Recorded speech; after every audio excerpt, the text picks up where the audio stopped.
उत्तर प्रदेश में योगी सरकार ने 4.5 साल पूरे होने पर अपना रिपोर्ट कार्ड पेश किया। सीएम योगी ने अपनी सरकार की उपलब्धियां गिनवाई। सीएम ने कहा कि 4.5 साल सुशासन के नाम रहा। 44 योजनाओं में यूपी प्रदेश में पहले स्थान पर है। साथ ही पिछले 4.5 साल में 4.5 लाख युवाओं को नौकरियां दी गई।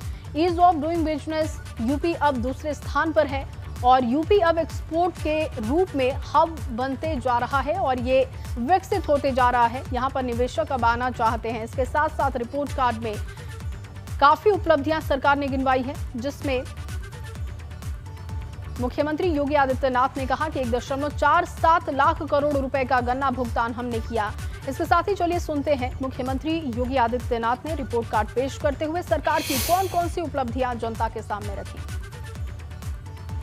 में प्रधानमंत्री जी ने कहा था कि उत्तर प्रदेश को 2017 के पहले क्या समझा जाता था कि देश के विकास को अवरुद्ध करने वाला प्रदेश, क्योंकि किसी भी योजना में आगे नहीं था। हर एक योजना में पीछे, किसी में 17वें स्थान पर, किसी में 23वें स्थान पर, किसी में 27वें स्थान पर। और आज मुझे बताते हुए प्रसन्नता है कि देश के अंदर भारत सरकार के द्वारा संचालित 44 योजनाओं में उत्तर प्रदेश नंबर 1 पर चल रहा है। देश और दुनिया का हर उद्योगपति प्रदेश के अंदर निवेश करने के लिए उत्सुक है। ईज ऑफ डूइंग बिजनेस यानी व्यवसाय की सुगमता में उत्तर प्रदेश ने एक लंबी छलांग मारी है। जिस उत्तर प्रदेश में 2015-16 में ईज ऑफ डूइंग बिजनेस में 14वें स्थान पर था, वही उत्तर प्रदेश आज यानी 14वें स्थान का मतलब, अगर देश और दुनिया का कोई निवेशक निवेश करने का इच्छुक होगा तो देखता था कि क्या स्थिति है राज्यों की, और फिर अपने अनुकूल वह ईज ऑफ डूइंग बिजनेस में जिन राज्यों की अच्छी रैंकिंग होती थी वहां पर वह निवेश के लिए जाता था। उत्तर प्रदेश 14वें स्थान पर था, यानी हमारी कहीं गिनती नहीं थी। और आज मुझे बताते हुए प्रसन्नता है, Uttar Pradesh ease of doing business में देश के अंदर नंबर 2 स्थान पर है। प्रदेश के अंदर पारदर्शी भर्ती की प्रक्रिया को आगे बढ़ाया। 4.5 लाख नौजवानों को प्रदेश के अंदर सरकारी नौकरी दी गई। किसी भी नौकरी में किसी प्रकार का कोई भेदभाव नहीं, चेहरा देख करके नहीं, प्रदेश के अंदर योग्यता के आधार पर रिजर्वेशन के नियमों का पालन करते हुए प्रदेश के हर नौजवान को उसका हक देने का कार्य प्रदेश के अंदर किया गया था। वहीं विपक्ष पर सीएम योगी ने निशाना भी साधा। उन्होंने कहा कि 2017 के बाद प्रदेश में कोई दंगा नहीं हुआ। अब यहां पर कानून का राज है। माफिया और अपराधियों पर सख्त कार्रवाई की गई। प्रदेश की प्रवृत्ति बन चुकी थी। आपने 2012 से 2017 के बीच के इस कालखंड को भी देखा होगा, क्योंकि ज्यादा पुरानी बात मैं नहीं, केवल इससे ठीक पहले का जो कार्यकाल था उसमें देखा होगा कि हर तीसरे चौथे दिन एवरेज एक बड़ा दंगा उत्तर प्रदेश में हुआ है। लेकिन पिछले 4.5 वर्ष के अंदर उत्तर प्रदेश में कोई दंगा नहीं हुआ। अपराधी और माफिया किसी भी जाति, किसी भी मत, किसी भी मजहब, किसी भी क्षेत्र का रहा हो, पूरी सख्ती के साथ कानून के दायरे में उसे ला करके उसके खिलाफ पूरी सख्ती के साथ कार्रवाई भी की गई। प्रदेश के अंदर सुशासन की क्या स्थिति थी? मुख्यमंत्री बनते थे, अपने स्वयं के आवास बनाने के लिए उनमें होड़ लगती थी, सरकारी बंगले गिराए जाते थे। स्वयं के मकान बनाने के लिए और अपने लिए हवेली, बड़ी बड़ी हवेली बनाने के लिए उनमें एक प्रतिस्पर्धा चलती थी। लेकिन इस 4.5 वर्ष प्रदेश के अंदर सुशासन को समर्पित थे। लोक कल्याण संकल्प पत्र के अनुसार सुशासन को समर्पित थे और हम लोगों ने अपने आवास नहीं, बल्कि हम लोगों ने प्रदेश के 42 लाख गरीबों के आवास बनाए हैं। 2017 के पहले ट्रांसफर और पोस्टिंग एक उद्योग हो चुका था। इसकी भी बोली लगती थी, इसके नाम पर भी हर एक पोस्ट बिकता था। लेकिन पिछले 4.5 वर्ष के अंदर कोई भी व्यक्ति आरोप नहीं लगा सकता कि किसी भी विभाग में ट्रांसफर पोस्टिंग में कोई लेन देन हुआ है, प्रशासन में स्थिरता दी गई। 2017 के पहले आप देखेंगे अधिकारी वे कमिश्नरी स्तर पर हो, जोन स्तर पर हो, रेंज स्तर पर हो, जनपद स्तर पर हो, तहसील स्तर पर हो, थाने स्तर पर हो, हर महीने 2 महीने में ताश के पत्तों की तरह फेंटे जाते थे। वहीं प्रियंका गांधी ने भी सरकार के रिपोर्ट कार्ड पर निशाना साधा। जनहित के मुद्दों पर यूपी सरकार पूरी तरीके से फेल है। प्रियंका गांधी ने अपने ट्वीट में लिखा, उत्तर प्रदेश को चाहिए कि 4.5 यानी कि 4.5 साल पूरे होने पर जनता के सवालों का जवाब सरकार दे, लेकिन नहीं, फिर से झूठ और सिर्फ झूठ ही ये सरकार बोल रही है। लाखों खाली पदों पर नौकरियां देने और लटकी भर्तियां कराने पर, किसान को गन्ना, गेहूं, धान, आलू के दाम देने पर, बिजली के दाम कम करने में, महंगाई रोकने में उत्तर प्रदेश की सरकार फेल रही है। तो 4.5 साल के कामकाज पर कांग्रेस ने सवाल उठाए।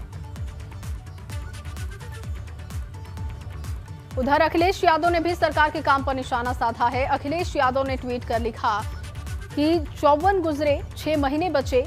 इस दंभी सरकार के किसान, गरीब, महिला व युवा पर अत्याचार के, बेरोजगारी, महंगाई, नफरत व ठप कारोबार के, बहकावे के, फुसला वाली जुमलेबाज सरकार के। नहीं चाहिए ऐसी सरकार जिसका सच है ठग का साथ, ठग का विकास, ठग का विश्वास और ठग का प्रयास। #झूठ का फूट। तो ये अखिलेश यादव का आप ट्वीट देख रहे हैं। इससे पहले प्रियंका गांधी ने भी 4.5 साल के कामकाज पर सवाल उठाए।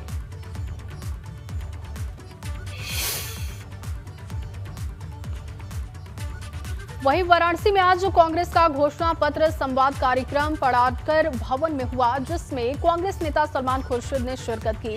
कार्यक्रम में तमाम कांग्रेस के नेता और पदाधिकारी मौजूद रहे। आपको बता दें कि कांग्रेस महासचिव और यूपी प्रभारी प्रियंका गांधी वाड्रा की मुहिम के तहत घोषणा पत्र संवाद कार्यक्रम किया गया। इसमें जनता से संवाद कर मैनिफेस्टो के मुद्दे शामिल करने की योजना है। हालांकि कांग्रेस के घोषणा पत्र संवाद कार्यक्रम में कुछ खाली कुर्सियां पदाधिकारियों की कार्यशैली पर सवाल खड़े कर रही थीं। वहीं कांग्रेस नेता सलमान खुर्शीद ने क्या कहा, सुनते हैं। मुख्यमंत्री प्रेस कॉन्फ्रेंस करेंगे अलग अलग जगहों पे। हाँ, ठीक है। खुद ही पर्चा बनाओ, खुद ही नंबर दो, खुद ही रिपोर्ट कार्ड दे दो, ऐसे थोड़ी होता है। रिपोर्ट कार्ड तो यहाँ हम देखेंगे, जनता देगी, तो उसको देखेंगे रिपोर्ट कार्ड को। क्या विकास को आप कितने नंबर देते हैं? विकास की तस्वीर आप देख रहे हैं। शून्य देते हैं। विकास तो हुआ ही नहीं है। वहीं प्रयागराज में आम आदमी पार्टी के नेता और राज्यसभा सांसद संजय सिंह ने दिल्ली के डिप्टी सीएम मनीष सिसोदिया के यूपी दौरे के बारे में बताया। इस मौके पर अनुसूचित जाति आयोग के पूर्व निदेशक कन्हैया लाल ने आम आदमी पार्टी की सदस्यता ग्रहण की। आपको बता दें कि 30 सितंबर को दिल्ली के डिप्टी सीएम मनीष सिसोदिया प्रयागराज के दौरे पर होंगे। संजय सिंह ने बताया कि शहर में छात्रों और युवाओं के साथ मनीष सिसोदिया संवाद भी करेंगे।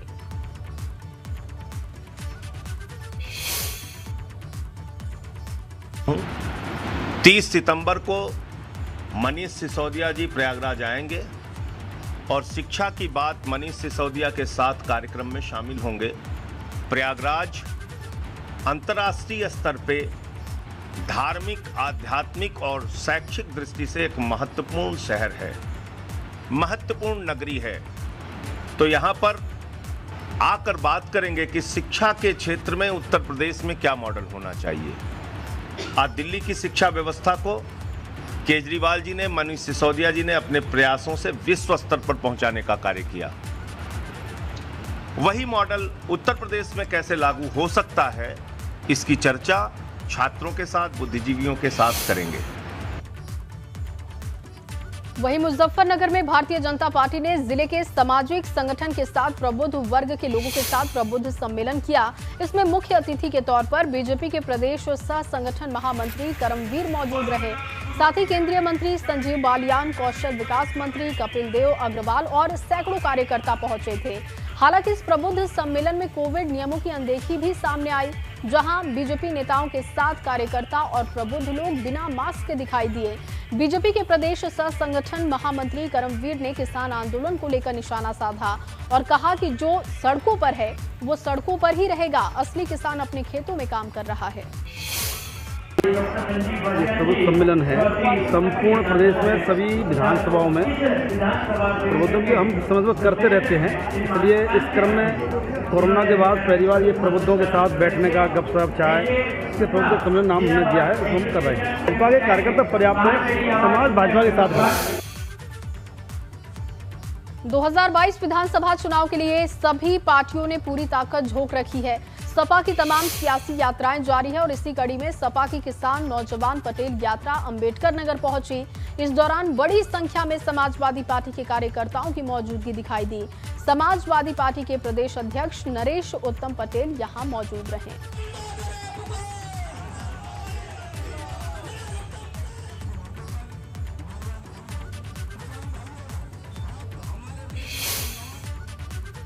और अब खबर बागपत से, जहां बागपत के छपरौली में दिवंगत चौधरी अजीत सिंह की श्रद्धांजलि सभा के बाद जयंत चौधरी की रस्म पगड़ी का कार्यक्रम संपन्न हुआ।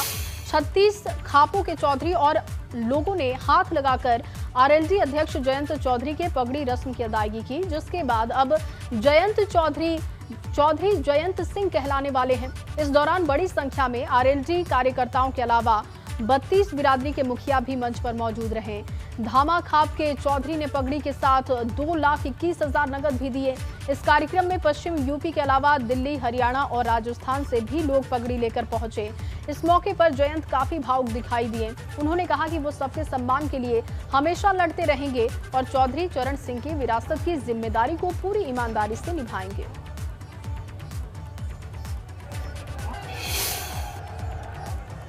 ये पगड़ी, ये बहुत गहरा विश्वास, बहुत बड़ा आशीर्वाद जो आपने आज मुझे दिया। मैं अपने तरफ से यही कहना चाहूंगा कि जो आपकी उम्मीद है, जो आपकी आशा है मुझसे, उसके अनुरूप कार्य करने की कोशिश करूंगा।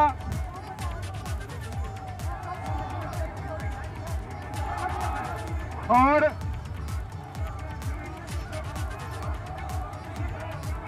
आपके आगे मैं हमेशा झुका करूंगा, लेकिन जहां आपके मान सम्मान की लड़ाई होगी मैं कभी नहीं झुकूंगा। रस्म दौरान सिख समाज के भी लोग भारी तादाद में पहुंचे। हमारे साथ देख सकते हैं कि कुछ सिख समाज के लोग हैं। हम उनसे बात करेंगे और जानने की कोशिश करेंगे कि किस तरीके से ये रस्म अदायगी हुई है और क्या कहेंगे इस पूरे कार्यक्रम को लेकर के। ऐसा है, गाजियाबाद से चल के 11 गुरुद्वारों के प्रधान आए हैं। मैं भी एक गाजियाबाद गुरुद्वारा गुरु सिंह सभा का प्रधान हूं और बड़े उत्सुक से सब लोग कि जयंत चौधरी की जो आज पगड़ी उसमें हम भी भागीदार हैं, क्योंकि सिख समाज के बिना कोई प्रोटोकॉल पूरा नहीं होता है। और जुल्म से लड़ने के लिए, अत्याचार से लड़ने के लिए हम एक कृपान भी साथ लाए थे। ट्रैफिक इतना था कि रास्ते में हम जाम में यहाँ तक नहीं पहुँच पाए, पर हमारी भावनाएं जरूर आपके माध्यम से जयंत चौधरी तक पहुँचेंगी। हम उनको एक कृपान भेंट करना चाहते हैं गुरु साहब की, जो जुल्म से लड़ने के लिए थी।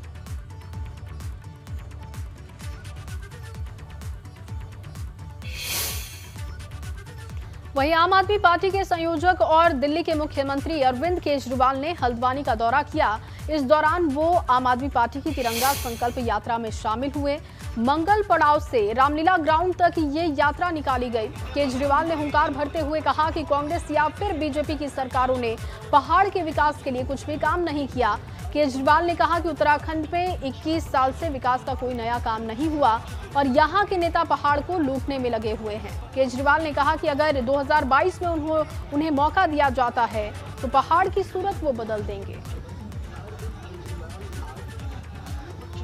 सड़कें ठीक की जाएंगी, कैसे खेती ठीक की जाएगी, कैसे रोजगार मुहैया कराए जाएंगे, इन सारी चीज़ों के ऊपर जो 21 साल में इन सब ने मिलकर दुर्दशा की है, इस दुर्दशा को 21 महीनों में ठीक करने का पूरा प्लान हम लोगों ने उत्तराखंड के लोगों के साथ मिलकर तैयार किया है। पुराने बिजली के बिल माफ़ करेंगे, किसानों को मुफ्त बिजली देंगे और 24 घंटे, ऐसा नहीं कि भाई इर्रेस्पॉन्सिबल स्टेटमेंट है, कोई कहेगा मुफ्त बिजली देंगे तो बिजली नहीं आएगी।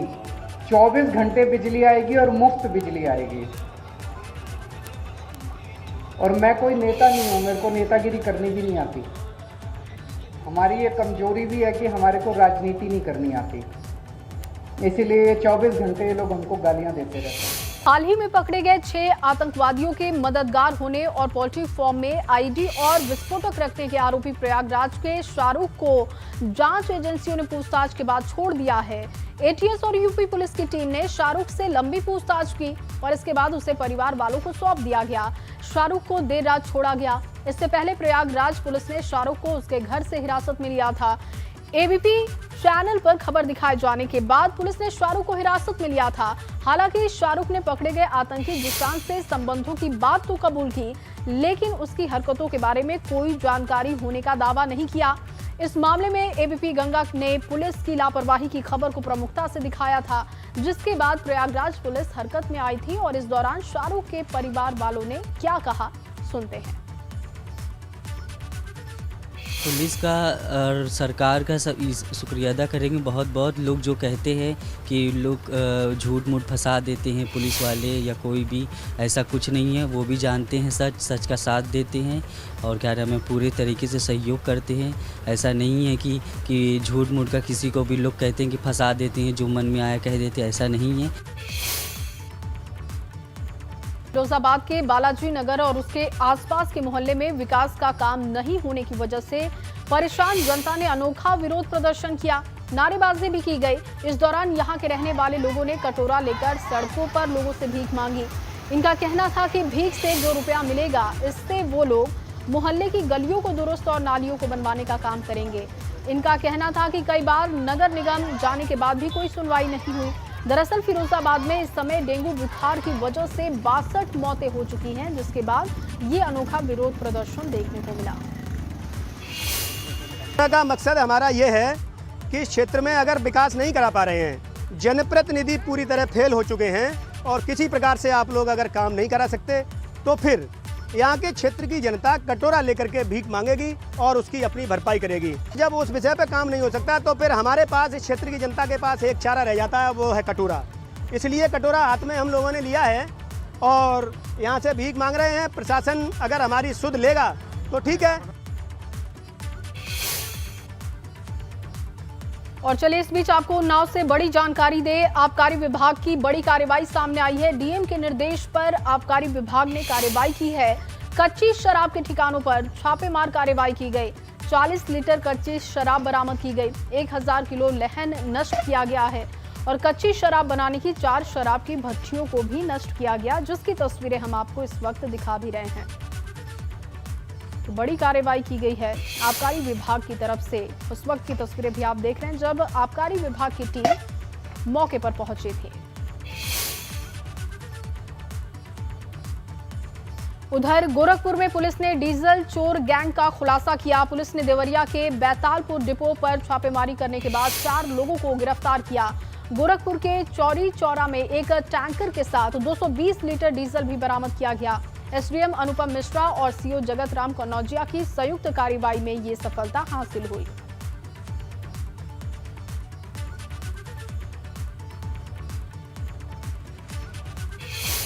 कई दिनों से शिकायत प्राप्त हो रही थी कि टैंकरों से ये तेल निकाल के और ये अवैध कार्रवाई की जा रही है। उसी को संज्ञान में लेते हुए आज क्षेत्राधिकारी चौरी चौरा और पुलिस यहाँ थानाध्यक्ष हैं चौरी चौरा, उन सबके नेतृत्व में एक सामूहिक रूप से एक आज कार्रवाई की गई है, जिसके अंतर्गत एक टैंकर को भी जब्त किया गया है और 220 लीटर जो डीजल है और बहुत सारे ऐसे इक्विपमेंट्स हैं जिनके माध्यम से वो तेल निकालने की कार्रवाई की जा रही थी, उसको जब्त किया गया है। आगे की वैधानिक कार्रवाई की जाएगी। वहीं लखनऊ में आज प्लास्टिक की कुर्सी बनाने वाली फैक्ट्री में भीषण आग लग गई, जिससे कि लाखों का सामान जलकर खाक हो गया है। दमकल कर्मियों ने करीब 1.5 घंटे की कड़ी मशक्कत के बाद आग पर काबू पा लिया। आग इतनी विकराल थी कि इन तस्वीरों से आप समझ सकते हैं। अब जो हम तस्वीर आपको दिखा रहे हैं आगजनी की, ये तस्वीर जिसे देखकर आप समझ सकते हैं कितनी भयंकर आग लगी थी। इस दौरान फैक्ट्री में आग बुझाने के लिए कोई इंतजाम तक नहीं दिखाई दिया। बताया जा रहा है कि फैक्ट्री मानकों को ताक पर रखकर ये फैक्ट्री चलाई जा रही थी। ये फैक्ट्री मड़ियाओं थाना क्षेत्र के कमलाबाद बढौली में है, जहां पर आगजनी की घटना के बाद अब लाखों का नुकसान हुआ है। आग की सूचना फायर स्टेशन BKT को लगभग 7:40 को मॉर्निंग में प्राप्त हुई है। तो वहाँ से तुरंत तत्काल 3 गाड़ियाँ हम लोगों ने मौके के लिए मूव की थी और यहाँ पे पहुँचने के बाद पता चला कि आग बड़ी है। तो बड़ी होने के कारण जो है हमने जो भी ज़िले की और स्टेशनों से कई सारी गाड़ियाँ भेजी और इस समय मौके पे कुल 11 गाड़ियाँ जैसा कि आप देख रहे होंगे कार्य कर रही थी और अभी आग को पूरी तरह से कंट्रोल कर लिया गया, बुझा लिया गया।